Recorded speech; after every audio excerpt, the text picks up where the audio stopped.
In this video, I'm going to be going through Black Copper Marans, and stay tuned till the end because I'm going to be talking about what you all want to know. It's egg production. So without further ado, let's get into it. A hen that seems to be all the rage at the moment is the Black Copper Marans chicken. It's a beautiful bird that lays extraordinary dark chocolate colored eggs. Although it has not been around that long, 1900s or so, it has a fraught history with ups and downs and near extinction. The Marans breed has several varieties, but the one that has recently captured the most attention in the US is the Black Copper Marans. The Marans breed has appealed to the English because it was supposed to be James Bond's favorite egg. So let's talk about the Black Copper Marans history and background. The original Marans, Poule de Marans, comes from La Rochelle's area in southwestern France. The local chickens were known as swamp chickens because the countryside is low and marshy. These original landrace birds were crossed with the local barnyard hens and gamecocks from India and Indonesia that the sailors brought in. The gamecocks were traded by them for fresh food and water and were often plentiful in supply. These originals came to be known as Marandaise fowl. In later years, the Marans further refined by Crowed Langshan, Brahmas, Cuckoo de Melans, Cuckoo de Erlens, and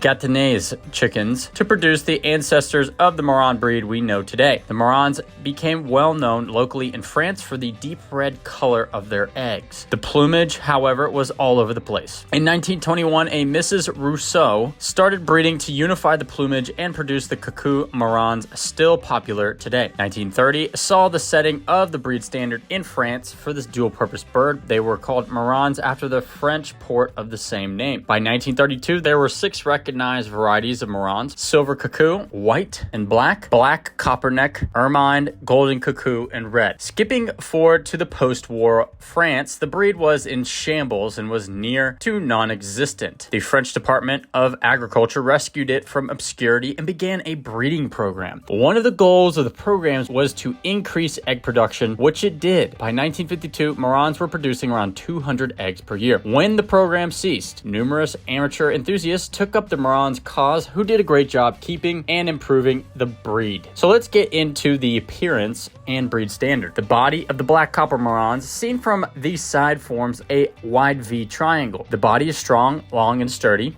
and they should be wide through the shoulders. They have a remarkable plumage. The overall body feathers are deep black, which may have a green iridescence in sunlight. The hackle feathers are a reddish coppery tone. The rooster also has copper saddle feathers that cascade over his back. While the hen is not quite so splendidly adorned, it's still a beautiful bird. The Black Copper Marans are usually clean-legged. Full-grown males weigh around 7 to 8 pounds, and full-grown hens weigh around 6.5 pounds. There are bantam Marans, but they are scarce and hard to find. Now, let's talk about the Black Copper Marans when it was founded in American Poultry Association. It was recognized in 2011, which is really recent actually, while the clean-legged Marans were accepted to the Poultry Club of Great Britain in 1935. In its home country of France, there are 9 recognized varieties of Marans. The standards for the Marans variety can greatly vary from country to country.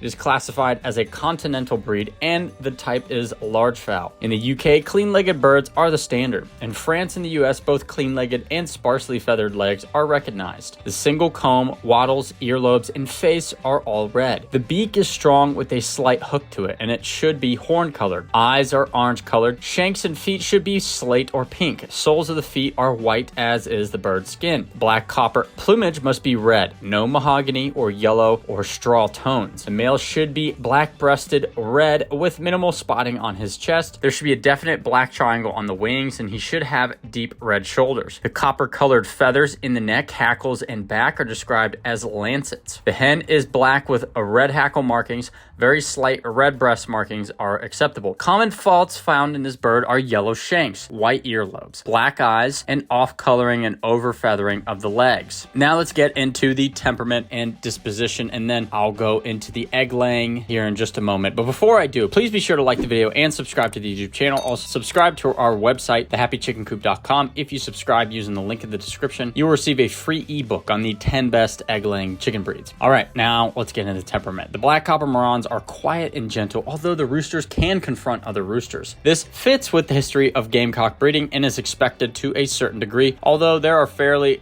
docile roosters to be had. The hens are generally docile, but this can vary from bird to bird. They aren't known for being a cuddly bird. Black Copper Marans are an active bird that enjoy foraging and free-ranging, but will tolerate confinement fairly well as well. They also are quite winter hardy, so they're suitable for the northern climates given adequate housing and shelter. All right, now let's get into that egg-laying capability. Black Copper Marans are renowned for their very dark brown chocolate eggs. All Marans birds lay a dark brown egg, but the black copper is sought after, its egg color being especially chocolate. The fewer eggs a black copper hen lays, the darker the color. If your hen is a good layer, you will not get the darkest color on the eggs. The pigment overlay of the egg is a finite source, so once the ink starts to get low, the color gets lighter. We talk about egg colors more in an article if you want to check that out. I'll link to that in the description. Some eggs will also have the darker colored speckles,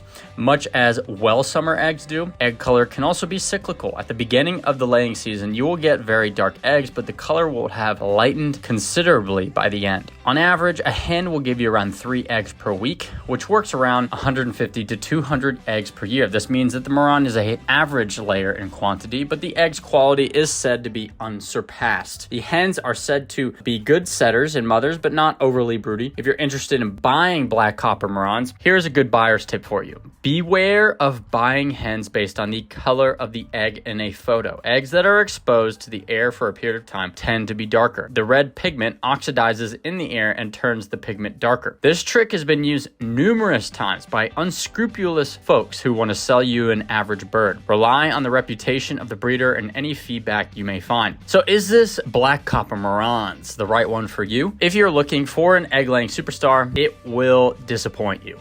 But if you are looking for a beautifully marked hen that lays very dark eggs, the Black Copper Marans is for you. Please remember though, the hens that lay the darkest eggs also lay the fewest. The quicker the egg passes through the system, the lighter the shell color. The Maran Society has come up with a color scale for the eggs labeled 1 to 9, with 9 being the darkest and supposedly the best. Do they taste different? I really don't know. The hen that lays less than a 4 egg is not considered to be a Marans. If you are in the market for some of these rare gems, be prepared to part with some serious money. Speaking of, let's talk about the price of the Black Copper Marans. Yeah, you can get hatchery birds for under $10 each, but they pale compared to more expensive and better quality birds. A bird from a quality breeder can set you back anywhere from $30 to $60 per bird. If that's a bit too expensive, try some hatching eggs, around $75 per dozen. If you think that price is a rip-off, look at some photos of the difference between hatchery and breeder stock. Sometimes it's difficult to tell the difference with some breeds, but not so this one.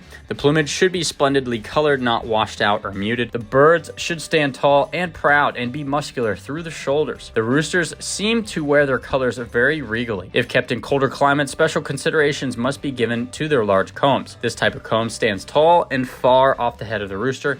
This makes the Maran more susceptible to frostbite. Severe frostbite can actually cause the comb to die off. If you're interested in experiencing this rare breed, hatchery chicks may be your best bet if you are on a budget. But if your goal is to win first place at the expo, then you may want to consider investing in a Maran from a reputable breeder. Breeders are pleased to talk about their favorite birds, so spending some time with an enthusiast will only help you learn more about your new feathered friend. These birds are expensive for a good reason. The time and effort it takes to produce such a gorgeous bird that can breed true down the line are enormous. A good quality bird is simply breathtaking with the contrasting black and copper plumage. If you're serious about getting some of these rare beauties, it makes sense to buy the best you can. That way you can work to produce good quality chicks of your own. Does the dark chocolate egg make it all worth it?